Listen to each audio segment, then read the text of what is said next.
There are, of course, as you heard from Jonathan's report, increasing concerns about the level of violence in recent political protests. Tonight, Chief Washington correspondent James Rosen looks at the rise of one particular movement and what it means for free speech and safe speech. Pepe's become kind of a symbol. When white nationalist Richard Spencer, credited with having coined the term alt-right, was sucker punched by a masked anti-fascist activist on Inauguration Day in Washington, a writer at The Nation magazine marveled at the kinetic beauty of the assault. 6 months earlier, anti-fascist activists, known by the collective name Antifa, had confronted white supremacists at an event outside the California state capitol. 10 stabbings were reported. Antifa also claimed a role in the unrest at Berkeley when far-right commentator Milo Yiannopoulos was disinvited from speaking there.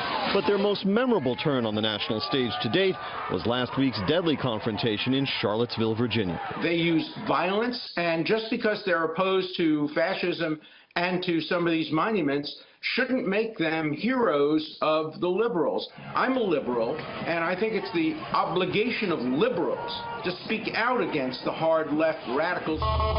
Since 9/11, and excluding the Pulse nightclub attack that killed 49 people last year, committed by Omar Mateen, an American supporter of Islamic Jihad, the majority of fatalities in America caused by extremist violence have been attributable to far-right hate groups like the Ku Klux Klan, neo-Nazis, and white supremacists. Yet those tracking such incidents note with alarm the rise in violence by Antifa and other far-left groups who aim not merely to counter the alt-right, but to deny its members the rights of free speech and assembly.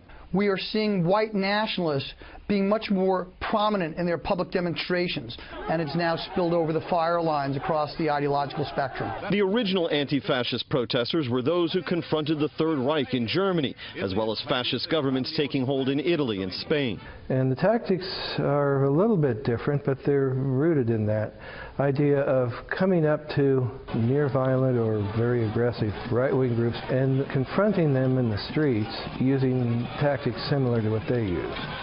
There are no hard figures, really can be no hard figures as to how many people count themselves members of Antifa. Using Twitter, Facebook, and selected phone numbers, we tried to contact a handful of individuals believed to be linked to the movement, but our queries were not returned. Brett. James, thank you.